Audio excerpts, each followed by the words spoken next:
बिस्मिल्लाहिर्रहमानिर्रहीम। अस्सलामु अलैकुम दोस्तों, उम्मीद है अल्लाह पाक के करम से आप सब ठीक होंगे। जो दोस्त मेरे चैनल पर नए आए हैं वो बराए मेहरबानी मेरा चैनल सब्सक्राइब कर दें और बेल नोटिफिकेशन ऑन कर दें ताकि नई आने वाली वीडियो आपको सबसे पहले मिल जाए। तो चलें कहानी की तरफ चलते हैं। बरसगीर की सरजमीन माफूकुल फितरत वाक़यात की अमाजगाह है। पुरसरार उलूम की जितनी किस्में इस हित्ता अराज़ी पर मसरूफ़ अमर रहती हैं, शायद ही दुनिया के किसी और हिस्से में मौजूद हों, जिनकी वजह से हैर शर का बाजार गर्म रहता है और नई नई कहानियाँ मार्ज़ वजूद में आती रहती हैं।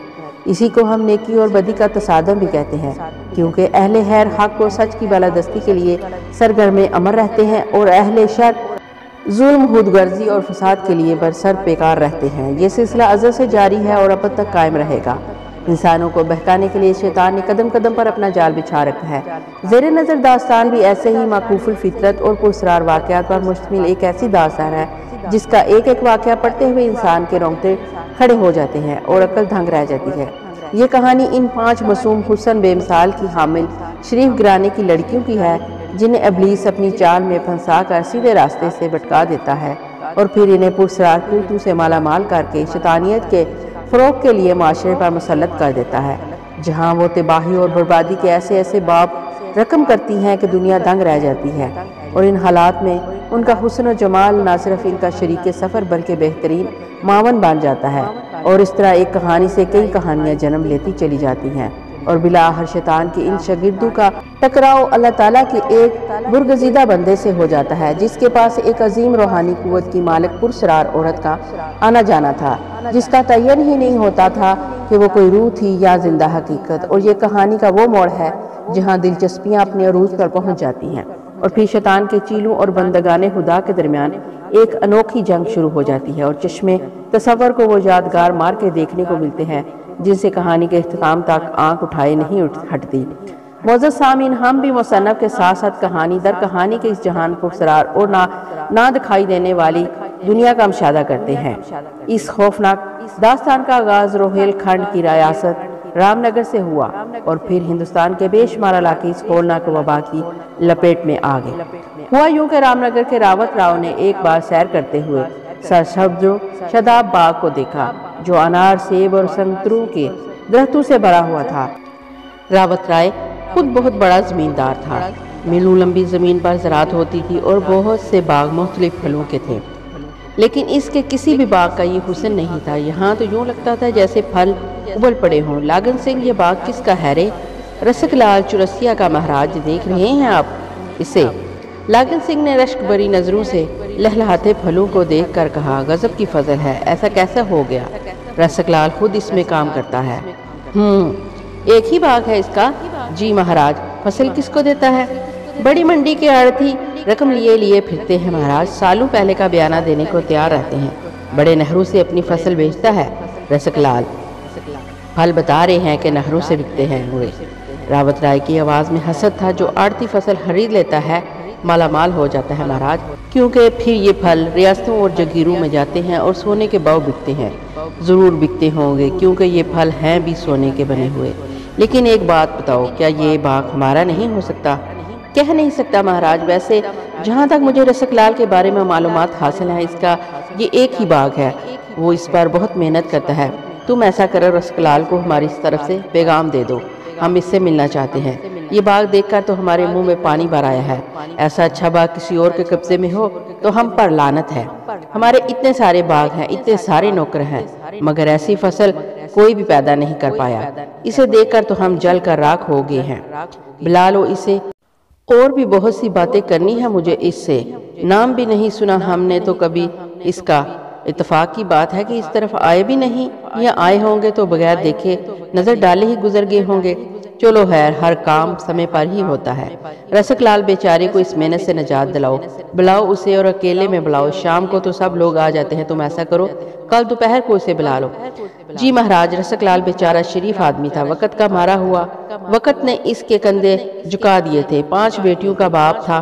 बेटे की आस में बेटियां पैदा करता चला गया। खुद तो हिम्मत वाला था, बेटियां बर्दाश्त करता रहा और बीवी से यही कहता रहा, भगवान की देन है, चिंता क्यों करती हो? इसने बेटियां दी हैं तो उनकी तकदीर भी अच्छी ही बनाई होगी, बस मुझे ज़रा ज़्यादा मेहनत करनी होगी। एक ही बाग छोड़ा है पिताजी ने, इसी में इन बच्चियों की तकदीर के दरख्त उगाऊंगा और तुम देख लेना बागवान, इन सारी बच्चियों को आराम से रुखसत करूंगा। लेकिन इसकी बीवी इस आखिरी बेटी का सदमा बर्दाश्त ना कर सकी। रूपा, रमा, रागनी, राधा और उसके बाद रजनी। लेकिन रजनी के बाद रसक लाल की धर्मपत्नी इस संसार से सुधार गई और बेचारे रसक लाल के कंधों पर 5 बेटियों का बोझ छोड़ गई। अलबत्ता बड़ी बेटी समझदार थी, 7 साल भर का फर्क था पांचों में, लेकिन रूपा रजनी की माँ बन गई। वैसे भी बहनों को संभालती थी। रमा भी इस जैसी ही समझदार थी। दोनों बड़ी बहनों ने मिलकर बाकी 3 बहनों को संभाल लिया और माँ की कमी महसूस न होने दी। रसक लाल जो पहले बहुत परेशान हो गया था, बेटियों की ये कारकर्दगी देखकर मुतमईन हो गया और उसने सोचा चलो भगवान ने माता समान बहनें दे दी, सिर्फ इसलिए कि वो अपना काम बाखूबी सर अंजाम देता रहे। इसने अपने बुढ़ापे को बुला दिया, बीवी की जुदाई को बुला दिया। बस ये बाग था जिसका एक एक दरख्त उसने अपनी बेटियों के नाम कर दिया था और इन्हीं के नाम से उन पर मेहनत किया करता था। और हकीकत यह है कि दरख्तों ने भी जैसे रसक लाल से तावन का फैसला कर लिया था और इसकी बेटियों की तकदीर बनाने में इसका साथ देने लगे थे। चुनांचे मसाली फल उगाए गए। रसक लाल की बड़ी साख बन गई। आड़ती पैसे लिए फिरते थे कि फसल बेच दो, लेकिन रसक लाल जानता था कि फसल तैयार होगी तो मुंह मांगे दाम मिलेंगे और ऐसा ही हो रहा था। बेटियों के जहेज के लिए इसने अच्छा खासा काम कर लिया था। साधु बाग में ही रहता था और रसक लाल सूरज छुपे बच्चियों के पास वापस आ जाता था और इसके बाद कोशिश करते थे कि बाप बेटियां खुश रहें। रसक लाल इस कोशिश में कामयाब हो चुका था। जिंदगी का एक तवील वक्त उसने अपनी बेटियों के साथ गुजार लिया था और अब तो रजनी भी 17 साल की हो चुकी थी। बच्चियां सारी की सारी बड़ी हो गई थी, एक से एक सुंदर सूरत की मालिक थी। लेकिन रसक लाल ने अपने ऊपर बुढ़ापा नहीं तारी होने दिया था। अब इसकी यही आरजू थी कि जल्दी जल्दी बच्चियों के रिश्ते आ जाए और वो इनके हाथ पीले कर दे। इस शाम भी बाप और बेटियां बैठे बातें कर रहे थे कि बाहर किसी के आने की खबर मिली। देखो जरा कौन आया है। ये कहकर वो बाहर दरवाजे पर आ गया। दरवाजे पर लागन सिंह 2 आदमियों के साथ खड़ा था। रसक लाल को ये बात मालूम थी कि लागन सिंह बहुत बड़े जमींदार रावत राय का मुलाजिम है। रावत राय तो खैर इतना बड़ा आदमी था कि रसक लाल जैसे लोग इसके चरणों की धूल भी नहीं थे, इसलिए वो बहुत कम लोगों को जानता था, लेकिन इसे बहुत से लोग जानते थे। लागन को भी रसक लाल इसके मुंह चढ़े मुलाजिम की हैसियत से जानता था। लागन सिंह ने कहा, कैसे हो रसक लाल, तुमसे काम था। आइए महाराज, मैं आपको जानता हूँ, आप तो बड़े महाराज के साथी हैं, बड़ा नाम है हमारे बड़े महाराज का। तुम्हारे मुंह से मोहब्बत भरे ये अल्फाज सुनकर बड़ी खुशी हुई। रसक लाल, इस वक्त तुम्हारे पास ज्यादा वक्त नहीं ठहरूंगा, एक संदेशा भेजा है महाराज ने। हुक्म दीजिए महाराज। रसक लाल हाथ जोड़कर बोला, कल दोपहर को सूरज ढलने से पहले तुम महाराज से इनकी हवेली पर मिल लो, तुमसे बड़ा जरूरी काम है। हम सर के बल आएंगे महाराज, टाइम बता दीजिए। 2 बजे आ जाना, बड़े महाराज तुम्हारा इंतजार करेंगे। हमारा प्रणाम कह दीजिएगा इन्हें, हम ठीक 2 बजे पहुंच जाएंगे। रसक लाल ने कहा, फिर बोला, महाराज हमारा मुंह तो नहीं इतना बड़ा कि आपसे कोई बात कहें, पर आप आए हैं, थोड़ा जल पानी। कोई बात नहीं रसक लाल, फिर आएंगे, फिर सही, तुम्हारी हमारी दोस्ती हो गई है, जल पानी तो चलता ही रहेगा। अच्छा अब चलते हैं। ये कहकर लागन सिंह वापसी के लिए मुड़ गया। रसक लाल इस वक्त तक खड़ा लागन सिंह को देखता रहा जब तक वो निगाहों से ओझल ना हो गया। इसने दरवाजा बंद किया और शाने हिलाकर बोला, पता नहीं राजा भोज को गंगोतेली से क्या काम पड़ गया। चलो ठीक है, मिलने जुलने में क्या हर्ज है, महाराज ने बुलाया है तो हमारा काम है, हम जाएं। यही बात इसने अपनी बेटियों को बताई थी कि कोई ऐसी बात नहीं जो काबिल तवज्जो होती। चुनाचे दूसरी बातें होने लगी और फिर दूसरे दिन दोपहर को काम करते करते रसक लाल को ख्याल आया कि आज बड़े महाराज के पास जाना है। बाग में मसरूफ था। साधु से कहा, साधु कल बड़े महाराज जानते हो ना इन्हें, सारे ही बड़े महाराज हैं। किसकी बात कर रहे हैं आप? रावत राय की। जगीरदार रावत राय को तो मैं जानता हूँ, इनका आदमी आया था मुझे बुलाने के लिए, मैं जरा वहाँ जा रहा हूँ। ठीक है महाराज, इधर ही वापस आएंगे? हाँ हाँ, बहुत ज्यादा देर कर देते हैं ये लोग, ये तो बहुत बड़े लोग होते हैं ना, आता हूँ। अभी थोड़ी देर में रसक लाल ने अपने आप को संवारा और उसके बाद चल पड़ा। थोड़ी देर के बाद वो हवेली के दरवाजे पर पहुंच गया। लागन सिंह वहां मौजूद था। रसक लाल को देखकर मुस्कुराया और बोला, बात ये है कि रसक लाल, असल में कल हम तुम्हारे बाग की तरफ से गुजरे थे, तुम्हारे बाग के फल देखे, बड़े महाराज ने बड़ी तारीफ की। कोई भी काम ऐसे नहीं हो जाता। तुम्हें 2 बजे बुलाया था और इस वक्त 2 बजने में 30 सेकंड बाकी हैं। इतना जिम्मेदार आदमी ही ऐसे फल उगा सकता है। रसक लाल ने हाथ जोड़कर माथे से लगा दिए। इसके बाद वो रावत राय के सामने पहुंच गया। लागन सिंह ने यहाँ भी रसक लाल की जिम्मेदार होने की बात की और रावत राय ने रसक लाल की तरफ देखते हुए कहा, बिल्कुल ठीक, तुम जैसा आदमी ही इतना खूबसूरत बाग लगा सकता है। लागन ने बताया होगा कि कल जब हम तुम्हारे बाग की तरफ से गुजरे थे तो हमारी आंखें खुशी से फैल गई। कितना सुंदर बाग लगाया है तुमने और कैसे फल खिलाए हैं। इस पर हम तो ये देखकर हैरान रह गए। बस दया है, महाराज की दया है। भगवान की 5 बेटियों का बाप हूँ।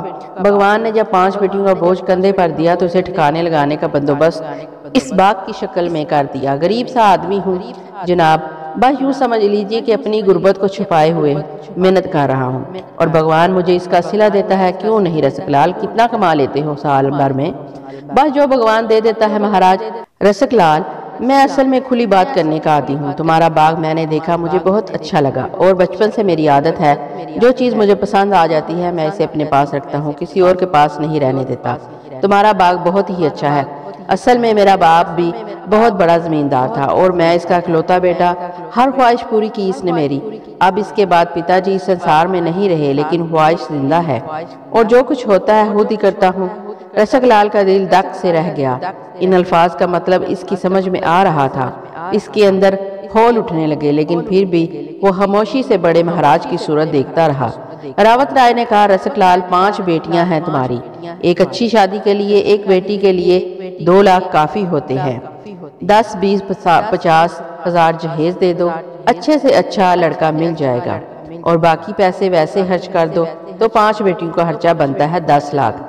2 लाख तुम्हारे जीवन के लिए काफी होंगे, क्योंकि बेटियों के जाने के बाद तुम्हें अपना जीवन बताने के लिए भी तो कुछ चाहिए होगा ना। 12 लाख हो गई इस बाग की कीमत। मैं तुम्हें 12 लाख दे सकता हूँ, ये बाग मुझे दे दो। रसकलाल का चेहरा पीला पड़ गया। अमन पसंद और शरीफ आदमी था, जानता था कि ऐसे मामलात में क्या होता है, लेकिन फिर भी अपना मान, अपना ज़मीर, अपना दिल, अपना वजूद बेचा तो नहीं जाता। हाथ जोड़कर कहने लगा, महाराज, भगवान ने आपको बहुत से बाग बगीचे दिए हैं। गरीब की तो यही पूंजी है। जिस तरह आपके पिताजी आपके लिए सब कुछ छोड़ गए हैं, इसी तरह मेरे पिताजी भी जमीन का ये टुकड़ा मेरे हवाले कर गए हैं और जब वो संसार से गए थे तो इसमें छोटे छोटे पौधे लगा गए थे। भगवान की दया से आज ये पौधे इतने बड़े हो गए हैं और मेरा इनका एक रिश्ता कायम हो गया है।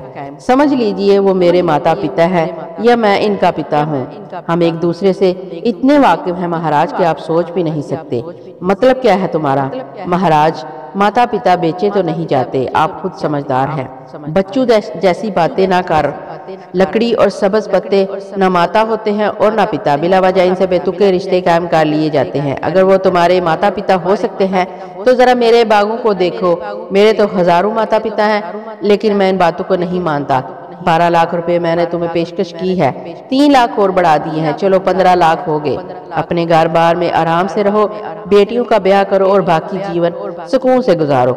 वैसे भी अब तुम्हारी उम्र इतनी मेहनत करने की नहीं। हाँ, मैं तुमसे ये जरूर कहूँगा, अगर तुम अपनी मेहनत करना ही चाहते हो तो फिर जमीन के एक टुकड़े पर ही क्यों करते हो?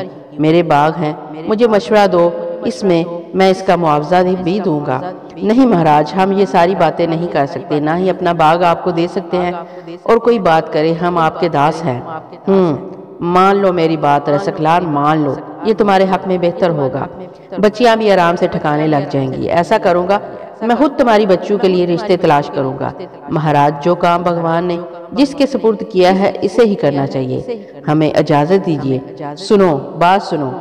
ऐसे नहीं रसकलाल, ऐसे नहीं। तुम फिर सोच लो, गौर कर लो। 3 दिन देता हूँ मैं तुम्हें, 3 दिन के बाद मैं तुमसे बात करूंगा। ठीक है महाराज, जैसा आप चाहें, लेकिन 3 दिन या 30 दिन के बाद मेरा जवाब यही होगा। जय राम जी की। ये कहकर रसकलाल बगैर किसी इजाजत के उठा और बाहर निकल गया। बहुत बुरी बात लगी थी इसे रावत राय की। रावत राय ने इसे दोबारा आवाज नहीं दी। लागन सिंह के चेहरे पर गुस्से के आसार थे। इसने गजीली निगाहों से इसे देखते हुए कहा, पकड़ कर लाओ महाराज इसको।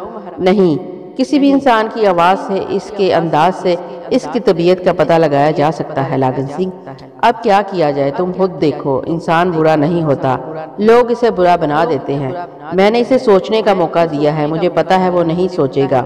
और सोचेगा तो यही सोचेगा कि मुझे इनकार कर दे। चुनांचे कोई ऐसी बात नहीं, इसके लिए दूसरा बंदोबस्त कर लेते हैं। जी महाराज, लागन सिंह ने जवाब दिया। रसक लाल बहुत परेशान था। रूपा ने इससे कहा, पिताजी महाराज जरूर कोई ऐसी वैसी बात है जिसकी वजह से आप परेशान हैं। हम बच्चे नहीं हैं, क्या आप हमें बहला दे? बताइए क्या बात है?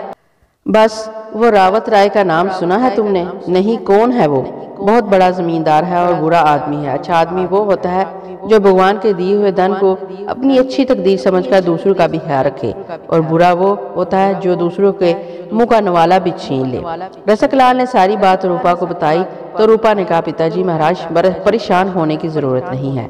अगर आप इजाजत दें तो मैं बात करूं रावत राय से। अरे पागल हो गई हो भला, मैं तुझे इसकी इजाजत दूंगा? देखिए मैं आपकी बेटी हूँ, आपको मुझ पर भरोसा करना चाहिए। एक बार आप मुझे इससे मिल लेने दीजिए, मैं इसे कायल कर लूंगी। और रूपा ने कुछ इस तरह बाप को कायल किया कि वो इस बात पर आमादा हो गया।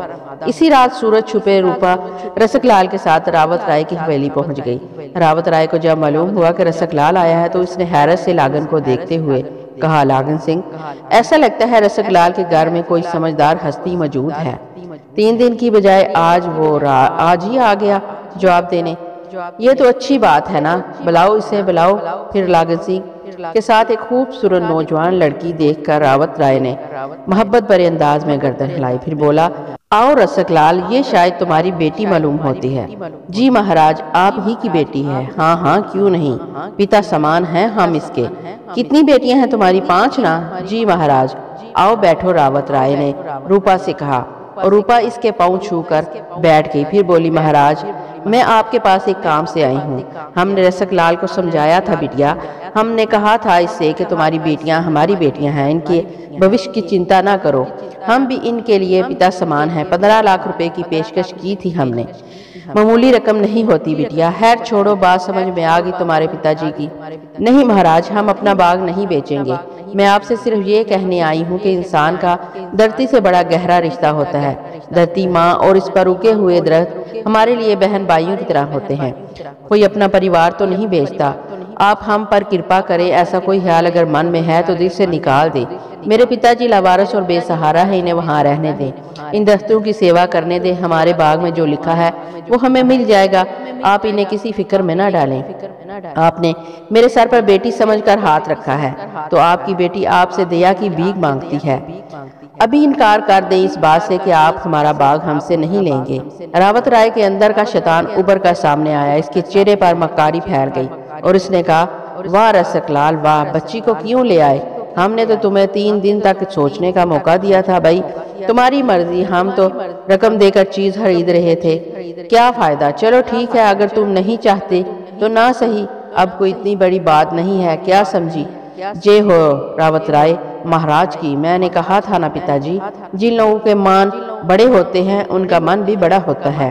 आपने मेरी बात मान ली, मैं आपका बड़ा शुक्रिया अदा करती हूँ। बिल्कुल ठीक है बिटिया, बिल्कुल ठीक है, कोई बात नहीं। ऐसा करो रसक लाल, कल शाम को भोजन तुम हमारे साथ ही करो, क्या समझे? महाराज आप का ही दिया खाते हैं। अरे नहीं, बेकार बातें मत किया करो, समझे? बिटिया को लाए हो इस वक्त तो ठीक से खातर मदारत भी नहीं कर सके हम तेरी। कल शाम को तुम अपनी 5 बेटियों के साथ हमारे यहाँ आ जाना, हम तुम्हारा इंतजार करेंगे। जी महाराज, जो आ गया, रसक लाल ने कहा और फिर खुशी खुशी अपनी बेटी के साथ रवाना हो गया। रूपा ने मुस्कुराते हुए कहा, पिताजी आप तो हमें बिल्कुल ही बेकार समझ रहे थे, असल में बात करने का भी एक फन होता है। मान गया ना रावत राय? हाँ भगवान इसका भला करे, रसक लाल ने कहा। मगर जब वो चला आया तो लागन सिंह ने हैरान कुन लहजे में कहा, ये क्या हो गया महाराज? हो आप तो पानी की तरह पिघल गए इस लड़की को देखकर। नहीं, कोई ऐसी वैसी बात मत कहना, वो लड़की जात है, क्या समझे? किसी को बुरी निगाह से नहीं देखते, बेटी किसी की भी हो। हाँ, हमने ये महसूस कर लिया और पहले भी महसूस कर लिया था कि रसक लाल हमारी बात नहीं मानेगा। मजबूरी है, बिल्कुल मजबूरी है, क्या समझे? जी महाराज, लेकिन बस कल आ रहे हैं वो, सोच समझ कर काम करना होता है। पहला ही बार ऐसा करो जो भरपूर हो ताकि बाद में किसी तरह की मुश्किल पेश ना आए। अब ये मजबूरी थी जो हमने इसके साथ किया, ठीक है ठीक है, अब जो होगा देखा जाएगा। मगर महाराज कल आप क्या करेंगे? जो करूंगा बता दूंगा, कोई ऐसी बात नहीं। बहरहाल दूसरे दिन जब रसक लाल एक मुअज़्ज़ज़ मेहमान की हैसियत से अपनी बेटियों के साथ हवेली में दाखिल हुआ तो खुद इसे बहुत अजीब लग रहा था। इसने कभी सोचा भी नहीं था कि रावत राय दिल का इतना अच्छा आदमी है। रूपा की बात को भी वो मानता था। बड़े मान वाले बड़े मन के मालिक होते हैं। रावत राय ने रूपा को अपनी बेटी की तरह समझकर इसकी बात मान ली थी। हवेली में इसने इन लोगों का बड़ा अच्छा स्वागत किया और इन्हें लेकर एक बड़े कमरे में पहुंच गया। इसने इन लोगों के लिए बेहतरीन खाने का इंतजाम किया था। खुद भी वो इनके साथ खाने में शरीक रहा था। अलबत्ता इसने इन्हें अपने अहले खानदान से नहीं मिलाया था, बल्कि हवेली की इस गोशे में इन लोगों की दावत का इंतजाम किया गया था जहां मेहमान खाना था और जहां आम तौर से रावत राय की महफिल जमा करती थी। मेहमान आते थे और वहीं पर इनकी खातर मदारत भी होती थी। नाच गाना रंग शबाब कबाब सब कुछ वहीं होता था। बहुत खूबसूरत जगह थी।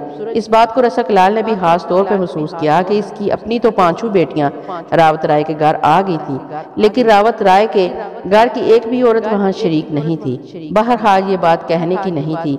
खाने वगैरह से फरागत हुई तो रावत राय ने कहा, हाँ भाई, बहुत मेहरबानी तुम्हारी कि तुम यहाँ आए। आओ मैं तुम्हें अपनी हवेली का यह हिस्सा अच्छी तरह दिखाऊं।